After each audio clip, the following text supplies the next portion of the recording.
Have you ever been binging Guinness World Records videos and thought, why the fuck did this guy fill 9 rooms of his house with McDonald's merchandise? First of all, who has 9 spare rooms to fill with creepy clown figurines and sippy cups for children? And second of all, why are you doing that?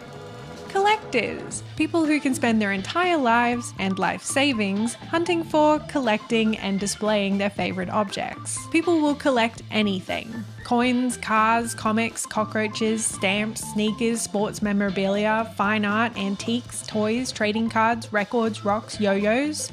This guy spent over $100,000 on mannequins. This woman just loves pigs. And this 12-year-old kid owns $1 million in shoes. What? All collectibles are things people collect, but not all things people collect are collectibles. So you can collect sticks from your backyard to fill up your Billy bookcase, and technically that's a collection. But is that stick a collectible? No. For something to be a collectible, it usually has to exist within an established economy of collecting, with price guides, auctions, grading systems, and active buyers and sellers. Like this Charizard-shaped Cheeto that a real adult human bought at auction for $88,000. Today, the collectibles industry is valued at around $400 billion USD, projected to hit around $600 billion by 2032. The biggest players in pop culture collecting are brands like Popmart, Pokemon, Funko, Lego, Hasbro, and Mattel. Popmart, the sellers of Labubu, saw their revenue go up by a whopping 204% in the first half of 2025. Wang Ning, the company's CEO, says they're expecting to earn over $4.1 billion USD this year alone, while the 30-year-old franchise Pokemon netted $2.9 billion this past financial year, up 38% from the year before. I know I can't be the only one wondering what psychological warfare, dark magic, mind fuckery these companies are squirming into their business plans to earn billions of dollars a year from adults buying mass-produced plastic toys. And sure, pop culture collecting has been around since industrialization and the rise of the middle class. But what we're seeing at the moment is a level of collectible mania that is kind of unprecedented. It's otherwise normal people camping out overnight, going into debt, and getting into fights with strangers over tiny rat dolls and shiny paper. People call it overconsumption, a sort of hyper-materialism backed by likes and engagement, sometimes to the point where it even looks like addiction. For this video, I'll mainly be focusing on pop culture collectibles like toys and trading cards, but we're also obsessed with sneakers, water bottles, makeup, skincare, stationery, Disney. And yes, we can judge people for wasting their money or refusing to grow up, but make no mistake. Collectible companies are tapping into something deep down inside of us, into the biological and psychological systems that make us who we are. And I want to know how. All right, but before we get into the psychology, I just want to mention that for this video, I went out and bought a couple of packs of Pokemon cards and one of these little Smisky toys. I was pretty into Pokemon as a kid, and I actually still have my collection of Pokemon cards from the 90s, but I wouldn't say that I've kept up to date with it all. I'm just wondering though, how many Pokemon are there now? I did choose this pack in particular though because it's the original 151 Pokemon that I grew up with, which of course makes me feel nostalgic. And by the way, nostalgia isn't just reminiscing about the past, it's actually a powerful emotion that we feel. Researchers believe it to be a kind of coping mechanism that improves our mood and makes us feel more socially connected during times of stress and loneliness. Unfortunately though, it can also be induced by brands that want to lower our risk aversion towards spending. They do this during periods of instability when they know we're going to be feeling nostalgic and lonely, like the pandemic. Or when the economy is shit. Brands know that they can always play the nostalgia card to boost sales. It seems to be a certain nostalgia of old school games in your portfolio coming back. Is that a growth driver? Yeah, we call it multi-generational play and entertainment. Of course. But enough waffle, let's open this pack.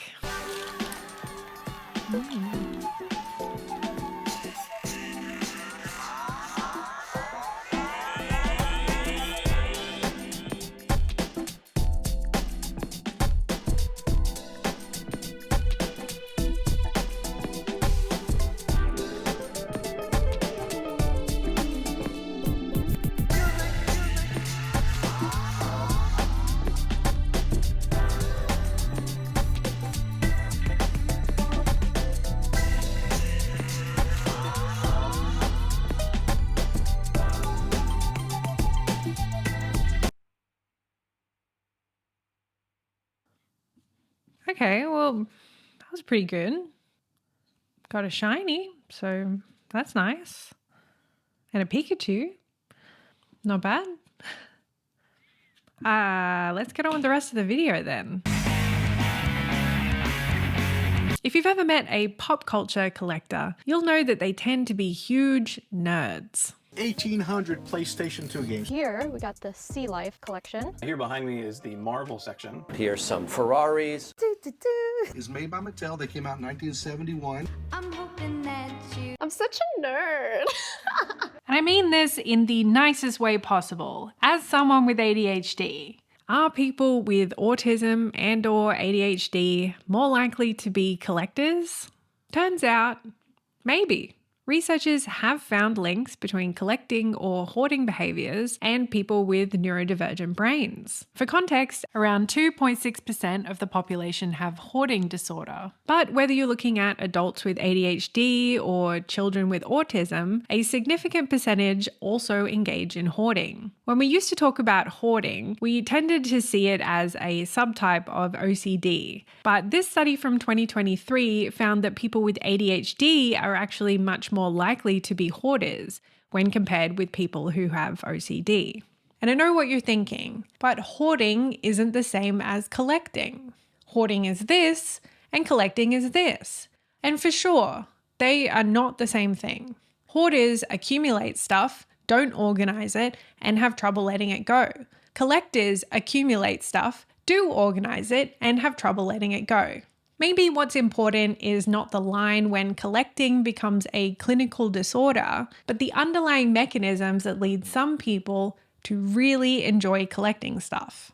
For neurodivergent brains, we can have special interests and hyperfixations, great pattern recognition abilities, which make us good at finding rare pieces and cataloging variations, and differences in how we process emotions, make decisions, and control our impulses. For some, it's less about owning pretty things and more about the structure, predictability, and mastery of a subject of interest. Personally, I've collected many things from antique stores and garage sales just because I felt some sort of wave of attachment to them in the moment, and I struggle with impulse control. Like this collection of stamps or these tea sets. But anyone can be a collector, right? So let's zoom out for a minute. Early psychoanalytic theories about collecting came from people like Sigmund Freud, who thought that children who had trouble letting go of their poop while toilet training later developed an anal retentive impulse to control, keep, and save objects. For Carl Jung, objects are not just things, but pieces of ourselves. When we complete the set, we become whole. And Werner Munzenberger argued that collecting often stems from early childhood separation anxiety. Quote, "Observing collectors, one soon discovers an unrelenting need, even hunger, for acquisitions. This ongoing search is a core element to their personality. It is linked to far deeper roots. It turns out to be a tendency which derives from a not immediately discernible sense memory of deprivation or loss or vulnerability, and a subsequent longing for substitution, closely allied with moodiness and depressive leanings." This is a somewhat cynical extension of Donald Winnicott's concept of the transitional object or transitional phenomenon. Basically, it's the idea that as babies, when we start to realize this is me, separate from our mum, we learn to find a sense of security in objects, also known as a security blanket. And fun fact, not really fact, more like survey results from this website that reviews mattresses. Anyway, they found that 38% of adults surveyed like to sleep with a comfort object, like a special blanket or a stuffed animal. How embarrassing. Over the past century, theories about our attachments to objects have since come from other scientific disciplines, including evolutionary psychology, anthropology, consumer research, and neuroscience. And here's a few insights. Research shows that we become more attached to our stuff when we don't feel confident in our relationships. That is, we don't see the people that we care for as reliable. Those of us with anxious or insecure attachment styles are more likely to anthropomorphize objects, seeing them as more human-like, and therefore as replacements for social connection. 嬉しい時は嬉しそうに見える。それが魅力で、表情がとても魅力的です。それで私が辛い時でも、やったー! In addition to helping us feel better about ourselves and our social relationships, we also think of objects as extensions of ourselves. In this experiment, researchers used functional magnetic resonance imaging to scan people's brains and found that objects that a person had previously imagined as mine activated the same brain regions as references to a person's self. This suggests that the brain literally codes objects as part of the self, not just as external objects. Which explains why losing a sentimental object, something that you really care about, feels so goddamn painful. A few years ago, I went on a cleaning rampage and threw away all sorts of things from my childhood. And I'm not kidding when I say that it feels like there's an open wound where my Game Boy Color used to be. Because it really hurts to lose a part of yourself, okay? How could I have just thrown it away? Fuck Marie Kondo.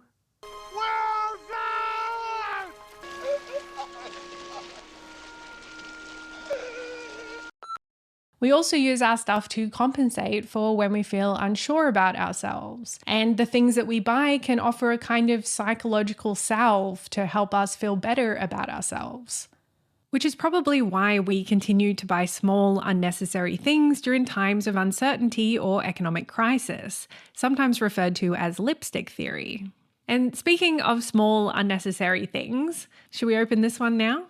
For the record, this cost me $20 Australian, which is a little bit too much in my opinion. This is a type of collectible that's called a blind box, which basically means you don't know what design you're going to get until you open it. For this one, there's 6 potential designs that you could get, but also a chance of a secret one, so I guess that's a 1 in 7 chance. I want this one, obviously. Now, if you've heard anything about blind boxes, you'll know that they're kind of controversial. Because, well, it looks a lot like gambling. And just like with gambling, some people might be happy to just buy 1 or 2 and enjoy the experience of it. But if you want a specific design, you're incentivized to keep buying more until you get the one that you want. Or if you're a completionist, someone who needs to have the full set, then you might find yourself going after those super rare ones, potentially spending hundreds or thousands of dollars in the process. The companies that make collectibles know this, obviously. Like slot or pokie machines at a casino, blind boxes are part of an incredibly lucrative business model that keeps consumers coming back over and over. Even when the chances of getting the rare one are really, really low. For some super rare Labubus, for instance, your chance of getting one could be as low as 1 in 144 boxes, or approximately 0.69%. And of course, because it's similar to gambling with all the highs and lows, people have been reporting that they think they're addicted to blind boxes. They just can't stop buying them. Jess, a 28-year-old, found herself spending up to $270 a week on blind boxes. She started buying Labubu dolls in April after seeing them on TikTok. By July, she tried to ban herself from buying any more, but says she snapped and suddenly found herself ordering 25 more boxes. She feels a lot of guilt about the money she spends and believes that she's addicted to blind boxes, saying, "The buyer's guilt that I get nearly every time after I spend is insane. I would end up buying stuff that I didn't care about just for the thrill of opening a box. Sometimes I open things and I don't want them."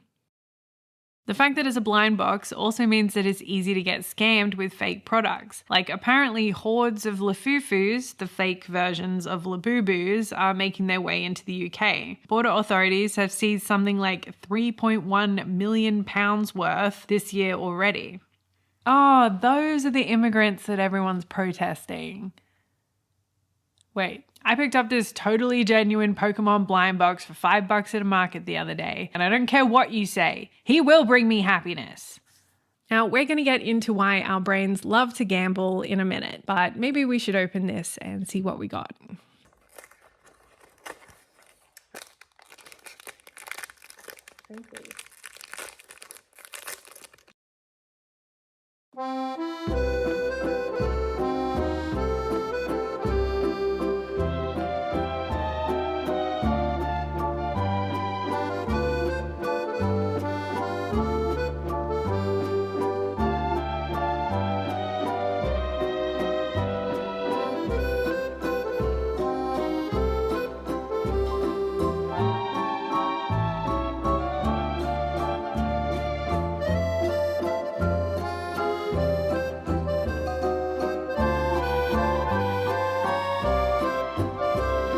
Hey, are you there? Oi! Are you there? God, I thought I lost you for a second. You can't scare me like that. Sorry, I'm back.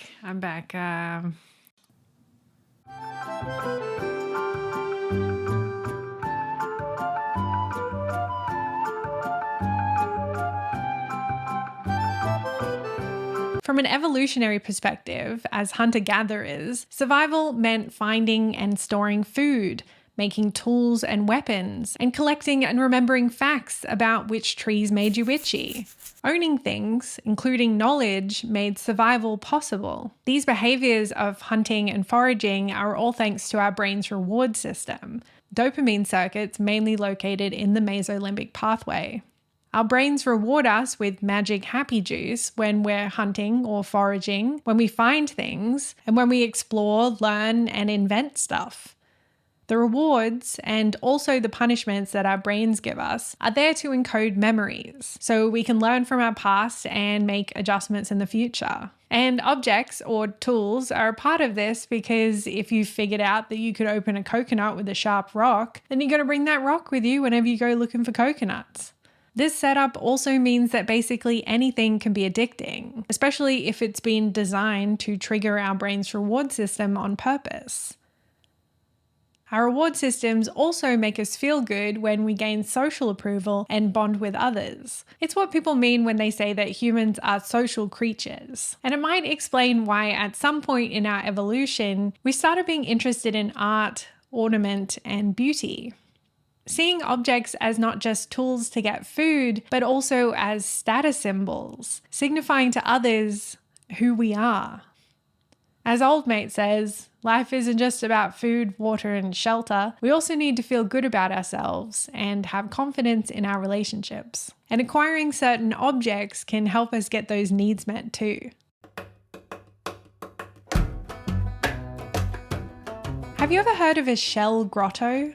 It's a type of folly or underground space decorated with seashells. I'm not talking about a couple of shells on your auntie's rustic boho coffee table. It's more like everywhere you look, walls, floors, ceilings, just thousands of shells, meticulously arranged into swirling patterns and mosaics. They were built as ornamental features for wealthy estates in Europe during the 17th to 19th centuries. And when I say wealthy, I mean super wealthy. Shell grottos were only really built by people with Prince, Duke, and Marquess in their names. This one at Oaklands Park cost £25,000 in the 1760s and took 11 years to build. It was 2 stories with multiple rooms and passageways, had a bath and fountain with plumbing, a change room, space for entertaining, windows that could filter natural light down onto both levels, and of course, shitloads of shells and other precious metals and gems covering every surface. A visitor in 1783 wrote that it gives one the idea that it was intended as a mansion for the Queen of the Fairy. But I think it sounds more like a pool party at Hugh Hefner's Playboy Mansion. Over the years, the Playboy Mansion West has acquired the reputation of a mystical Eden. It is the Garden of Allah reborn and a symbol of the party lifestyle featured each month in the pages of Playboy. Food, drinks, people stripping off clothes and jumping in the pool. There's just fairies and nymphs parking your car. You know, you're greeted by wizards and magicians and ethereal witches, and it's just amazing. How do you turn on the jacuzzi? By showing him a female jacuzzi. Have created a Garden of Eden. And in that Garden of Eden, we were able to experience anything we wanted in the safety of his realm. You can just live here and never go anywhere. This is like a planet. You weren't really allowed to leave. You had a 9 o'clock curfew. I came back with short hair. He was screaming at me and said it made me look old, hard, and cheap. They would have these trays everywhere, in like every bathroom, out on the tennis courts, by the pool, and it would be a tray, Kleenex, Pepto-Bismol, Vaseline, baby oil, sunscreen, like any kind of like makeshift lube. It was weird. Classic Hollywood. And guess what this area was called? The Grotto. You couldn't go in that water, you'd get pregnant from that water. If you were a wealthy European seeking to boost your ego and gain social status points, this was a really good way to do it. Having a shell grotto, like a cabinet of curiosities, signaled to others that you not only had money and taste, but also that you had special access to rare and exotic materials that were highly desired by European elites at the time. No, not that. No, not that. No, not those. Shells. We're talking about shells. Shells. Because after the expansion of global trade from Europe to Asia in the early 1600s, wealthy Europeans suddenly had access to flavor, color, and pretty shiny things from faraway lands. Collectors and elites became obsessed with shells in particular. The craze was even dubbed conchlamania, or shell madness. In the 18th century, a rare shell called Conus gloria maris sold for 3 times the price of this Vermeer painting. Today, these shells can be found on eBay for under $100, and the Vermeer is, well, priceless. I think we can see the same kind of obsession with a lot of trendy modern collectibles. You know, the things that blow up on social media and have video essays made about them. There's no doubt that there's a lot of normal people out there who just genuinely enjoy the look of these things. Collectibles can be really beautiful and well designed, or functional. I definitely get the visual artistic appeal.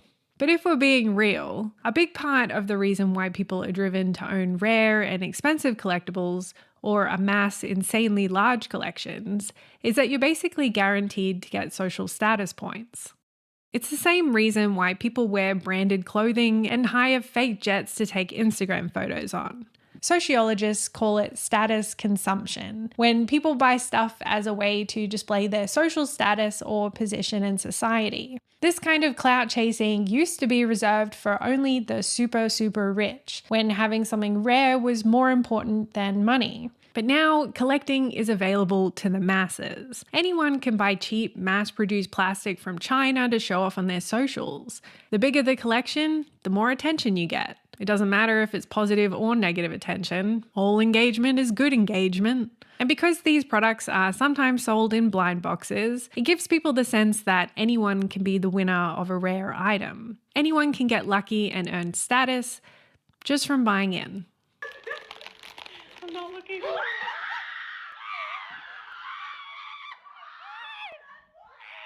This need for social validation feeds into herd mentality, where you go along with the trend because you don't want to be the only one missing out. Younger people are more prone to feeling this kind of pressure because at that age, our brains are way more sensitive to peer approval. And you haven't lived long enough to know the shame and embarrassment that hits you when your frontal lobe develops. It can also be a cultural thing, like Chinese people love designer brands, right? And that's got a lot to do with keeping face. Expensive designer clothing and accessories signal to others that you're successful, that you've got your shit together, even if you bought that bag from a dodgy market in Bali.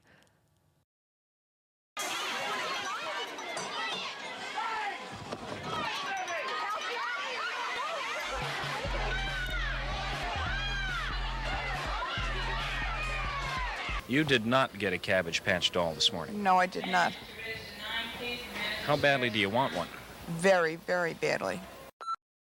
But it's not just the desire to be perceived well by others that makes people obsessed with trending collectibles. The hype of shell mania also happened with tulip mania. You know, when Dutch people were buying rare tulips for more than the price of a house? Tulip mania is generally considered to have been the first recorded speculative bubble in history. A speculative bubble happens when the price of something shoots far beyond its actual value, mostly because people believe they'll be able to sell it to someone else for more money than they paid for it. It goes like this. Something new or rare gets people excited. Stocks, housing, Pokemon cards, Labubu dolls, Stanley cups, tulips. Prices start to climb as more people jump in, which attracts resellers looking to make a profit. FOMO spreads, and ordinary people join in thinking they'll miss out if they don't get in now. The price of the thing keeps climbing, no longer having anything to do with real utility or value. It's all speculation. Eventually, confidence collapses. Buyers stop buying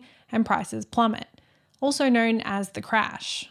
We've seen some major bubbles burst, like the Wall Street crash, the dot-com bubble of the 90s, and the 2008 financial crisis. And some minor ones, like with collectibles, Beanie Babies, comic books, and baseball cards. But modern collectibles aren't just prone to speculative bubbles, they're kind of built on them.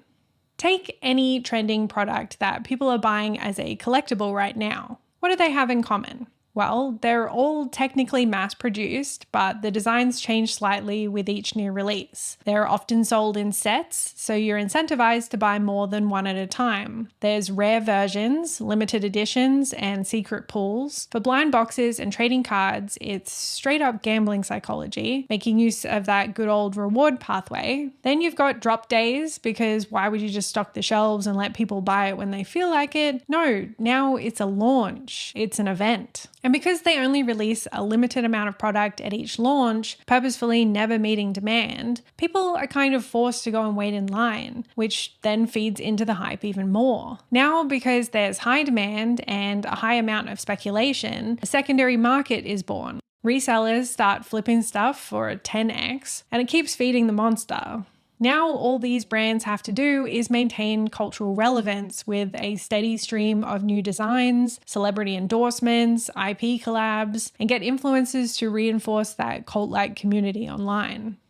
Each new drop mimics the psychology of a bubble. The wave goes up, and then it goes down. But because brands keep drip feeding products every few weeks, the consumer base never burns out entirely, and everyone's just caught in this endless cycle of micro bubble mania, until that thing isn't cool anymore and we all move on.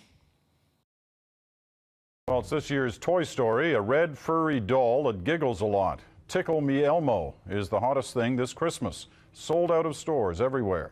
But is it all just marketing and media hype? And one of the clerks was sent to hospital after being trampled in the frenzy. Somebody in the crowd yelled, "There's the Elmos," and they rushed us. Another thing that I've seen, especially for people who have put a lot of time and resources into their collections, is that they start to talk about them like they're investments. I remember years ago, I met this guy and we were at his house one day and he's like, "Do you want to see my collection?" And I was like, "Yeah, okay." So he opens the door to the spare room and I see that floor-to-ceiling wall of Funko Pops that we've all had nightmares about. I think I said something like, "Yeah, cool. Wow, nice." And maybe he was hoping that I would be more impressed. So he started telling me about how good of an investment it is, how he could sell his whole collection for $40,000 if he ever needed the money, like when he was ready to buy a house. And I remember thinking, do you really believe that? Or are you just telling yourself that so you don't have to feel bad about spending so much money? For the record, I don't think that people should feel ashamed of their collections. If that's how you want to live and you're not endangering house guests by blocking the fire exits. But come on, we're all adults here. Most people are not selling their Funko collections anytime soon. A lot of collectors don't even want to part with their collections. And even if you have a few rare ones in there and manage to find a buyer, what are the chances of you getting your money back, let alone making a profit? We all love those stories of rare items selling for crazy prices on eBay, but it's not the reality for most collectors, and it's just another part of the manufactured hype cycle. Funko in particular has done a really good job at selling their products. They employ basically every trick in the book. They've got an aggressive licensing strategy which spans pretty much every cultural niche you could think of. They do limited editions, exclusives, and chase variants which give you a 1 in 6 chance of a rare version. They do exclusive releases at conventions and with certain retailers. Occasionally they'll take away designs, something called vaulting, which Disney does all the time. This is designed to drive up demand and ensures that they'll get a boost in sales when they re-release that version in the future. And lastly, Funko produces hundreds of new pops every year, keeping consumers in a perpetual hype cycle. We figure ourselves as more of a disruptive toy company. Wide net we cast when it comes to all the diversity of licenses. The fast fashion approach is very unique. Most toy companies think in months and years. We think in days and weeks. Also the demographic we sell to men and women, boys and girls, which is very different than traditional toy companies. There was a craze in the 80s, the Beanie Baby craze. Correct. Do you ever worry that something like that might happen with your product? No, I mean, for Pop specifically, we think we create platforms and the content takes care of keeping the platforms fresh and unique each and every year because, know, there's a new season of Game of Thrones. There's a new, you know, sports teams come and go with trading players. Music evolves, video games evolve. I mean, who would have thought of Fortnite 2-3 years ago? And now Fortnite's everything right now. And of course, we have the Fortnite license. So pop culture takes care of that for us. We just create whimsical, fun platforms that tie those fan bases to the things they love. The reason why they number each variant and put them in sets is to trigger something called the Zeigarnik effect. It's basically our cognitive desire for closure and goal completion. Funko knows that they make most of their money off people who really want to complete stuff. People who will buy pops that they don't even like just to have the full set. But there's something like 25,000 different Funko Pops now. I don't know how they just expect people to keep buying these things. Eventually collectors are going to run out of space, right? Yeah, no, Funko doesn't concern itself with frivolous consumer problems. Funko's got big dreams, and they're not going to let anything get in the way of profit. In 2023, the company dumped $30 million worth of Funko Pops in landfill, saying that they had too much excess stock and that they'd rather just chuck your valuable collectibles in a wood chipper than pay to store them. Which is just great for the environment, isn't it? But don't worry, because they're still bringing in like $1 billion a quarter, so that's nice for them. I don't know. Personally, I feel kind of overwhelmed when I see those walls of pops. It's just so much to look at. And what happens when you need to move house?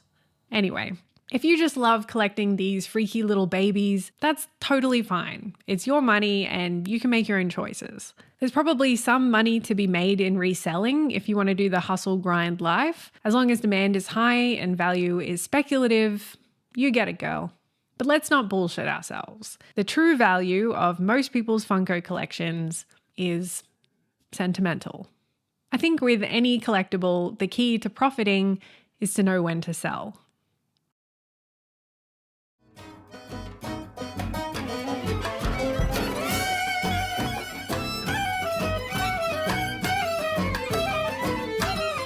And speaking of the hustle, underpinning the whole manufactured hype cycle thing are scalpers and resellers. People who see the opportunity to make some money and kind of ruin it for anyone who is genuinely into the thing before it blew up.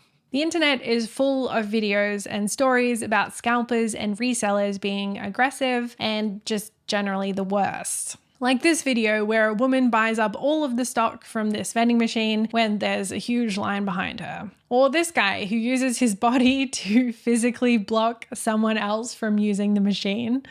At launch events, there's staff being intimidated and forced to do crowd control. People are reporting having their Labubus stolen off their bag. This woman said she was held up at knife point. She's holding a little knife, like, you know those pocket knives where you could just slash something off? She was literally holding it and it was aimed at my Labubu. Hobby stores are getting robbed too, sometimes for hundreds of thousands of dollars worth of Pokemon cards. It's insane. Look at all these grown-ass men in this toy store trying to buy Labubus. And of course, it ended in a punch-up. In July 2025, a long line of eager customers had formed outside a California GameStop. Just after 9 a.m., these two men, Miguel and Isaiah, tried to cut the line. Pokemon Hoodie here confronted them, and a fight broke out. When the three men were punching each other on the ground, Miguel grabbed a mason jar and smashed it on the back of Pokemon Hoodie's head. Isaiah then reached for one of the shards and allegedly stabbed him multiple times. The victim was hospitalized with serious injuries, and the two men were both arrested and charged with assault. When drop days get out of hand, companies have been known to shut down entire events and release statements like, "Consumer safety and security is important to us. If you want our shoes, don't be a dick about it, yada yada yada." But then sometimes their response is to pull all their stock from shelves, like Popmart did this year after a series of unfortunate events. Which sounds counterintuitive, right? Because if everyone's in the store fighting because there's limited supply, then won't pulling all of the stock just cause more problems? The fact is, brands might say that they hate scalpers, but they're really in a symbiotic relationship. It's all part of the grand plan to engineer scarcity, get people all fired up, and let scalpers and resellers drive up the value of their products on the secondary marketplace. It's gross and I hate it.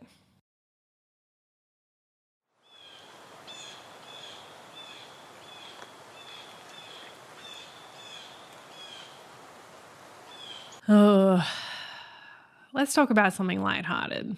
Like COVID. 2020 was a weird year, right? I think it made a lot of us feel really out of control. Some people responded by setting goals, doing projects, or working on that six-pack. Not me. I played 1,000 hours of City Skylines and adopted a dog. I also did a lot of thinking about my life, reminiscing about my childhood. And I guess it was because things were easy back then. It was uncomplicated.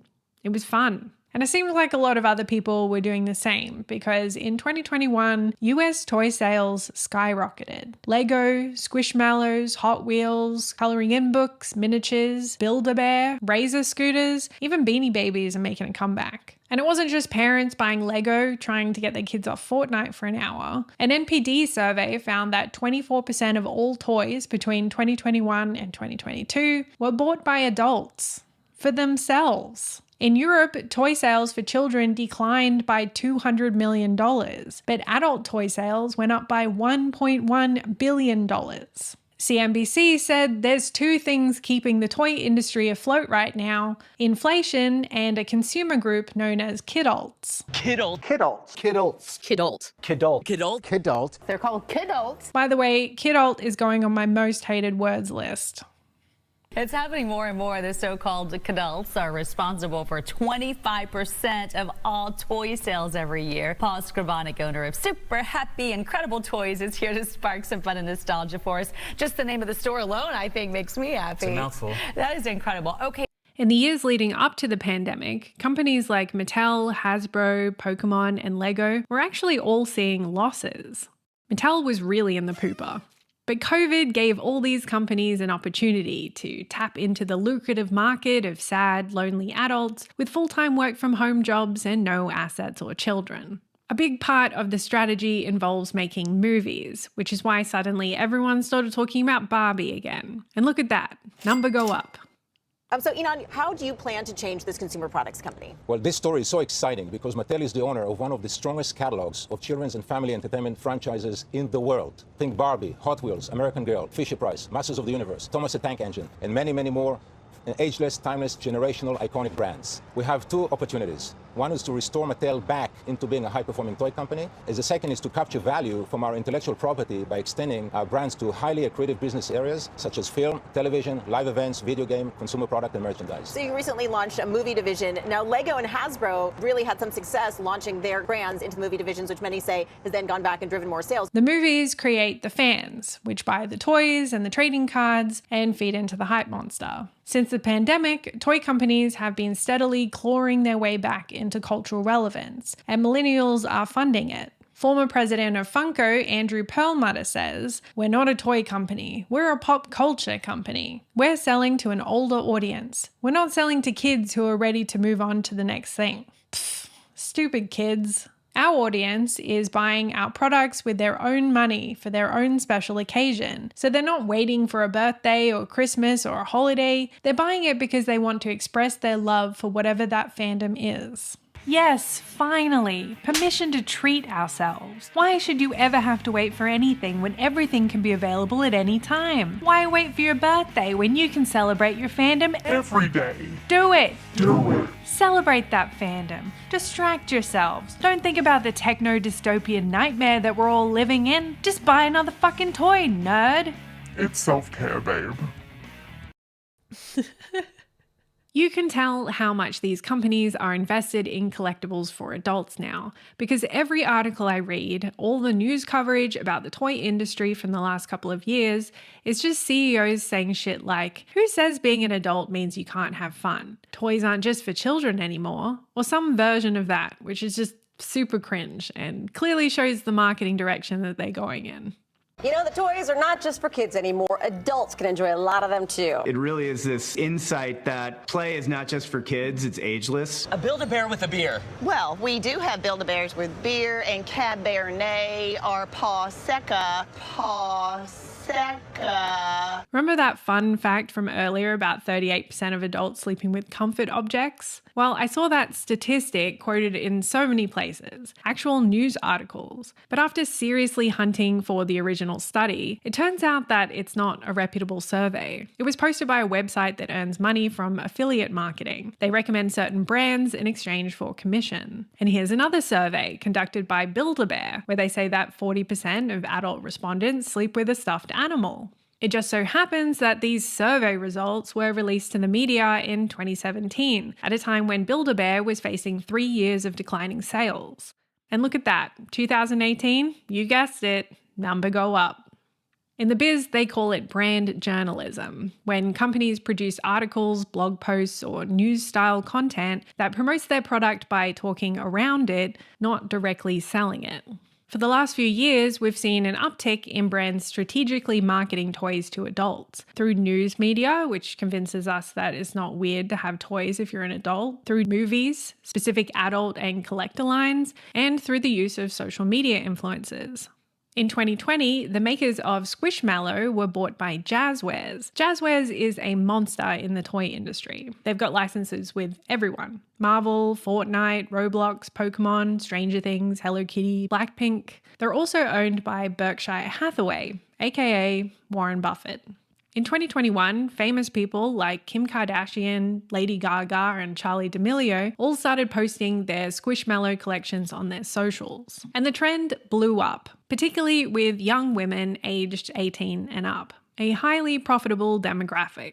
18 to 24 and that Gen Z demographic are really buying into this brand. Thanks to influencer reach, Squishmallow got billions of views on TikTok and millions of posts on Instagram, earning the company $1 billion in annual sales from 2023. Labubu also blew up in a similar manner after people like Lisa from Blackpink started wearing them on their designer bags. The CEOs of Jazzwares and Popmart both like to claim that these events were organic, that these famous celebrities just happened to buy their products and wanted to promote them to their massive international audiences without compensation. I call bullshit. But major toy makers are not so sure about their overall holiday sales. Toy executives say inflation has people prioritizing food over toys. Well, that's why this holiday season, toy makers are pinning their hopes on another demographic in particular, which does have deep pockets. They are known as kidults. Today, adult consumers make up about 30% of all toy sales. 30%. We are totally buying into this strategic, profit-driven corporate invention, one that preys on our insecurities, our desire for connection, stability, and purpose during a time of increasing loneliness and uncertainty. A corporate invention that exploits our biological instincts to forage and collect. A corporate invention that commodifies our childhoods with nostalgia milking products like this. These brands don't just say, these are our products, I hope you like them. No, they say, you know that childhood that you're longing for? That sense of freedom and happiness that's missing from your life? We sell that. You know that movie that you like? That game you like to play? Well, if you were a real fan, you'd buy all this other shit too. Prove to the world how big of a fan you really are. Prove to the world that you are a unique and special person that dresses and thinks like everyone else. Because we don't just follow the popular culture, we invent it. We lay the path for you to walk. We provide the legacy that you lack. We are the God that you pray to, your all-seeing, all-knowing, data-driven leader. Preaching the consumerist manifesto to his loyal flock of nerds.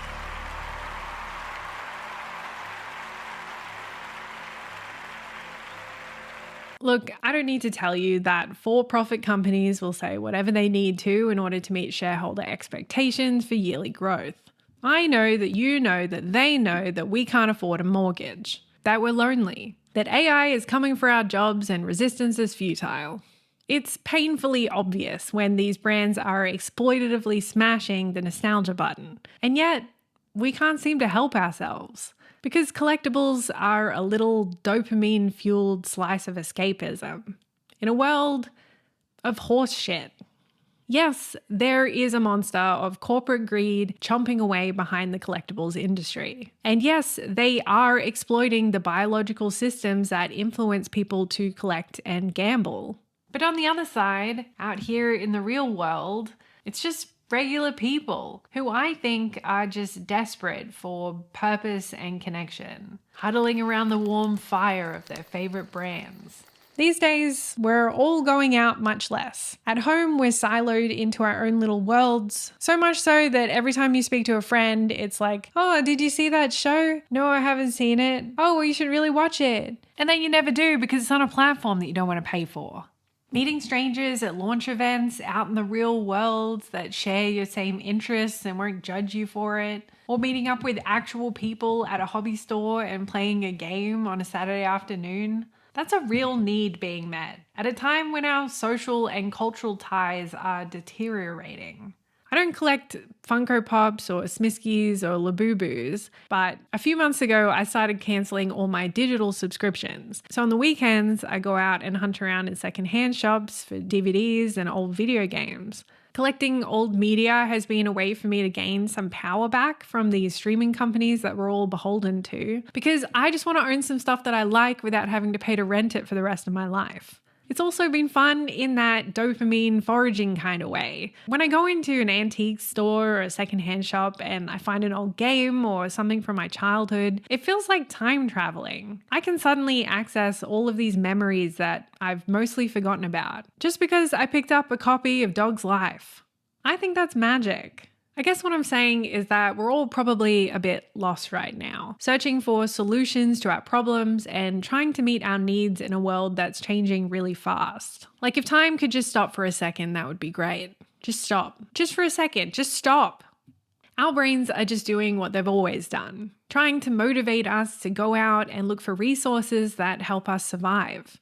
I think it's incredible what we're capable of. The amount of specialized knowledge that we can hold in our heads at any one time, our organizational skills and pattern recognition abilities, our drive to go out, hunt around, and build something that's meaningful to us. When it comes to collectibles, it's nice to have something to do, to surround ourselves with things that we like and a community to feel a part of. This world is depressing and we all have to find ways to get through it. The only problem is that sometimes when we're lonely, insecure, or lacking purpose, a for-profit company will come along and offer us a solution. A solution that's backed by decades of research into how our brains work, how we spend our money, and what needs we're trying to meet. These companies are pulling the strings behind the scenes, pumping out release after release, controlling supply, and creating obsessive fans because, well, it makes them billions of dollars every year. No wonder he's laughing. All the way to the bank. Knowing that is enough for me to not want to buy their shit. But I wonder how you feel about it. If you want to keep chatting, then let's do that in the comments. I'm a small creator, so to be honest, it's the only real time that I get to talk to you guys. So I'm keen to chat. Thank you for sticking around if you made it this far. Like and subscribe for our algorithmic overlords. Huge thank yous to my wee band of paid Patreons who make this video possible. And I'll see you in the next one. Oh, and let's open this.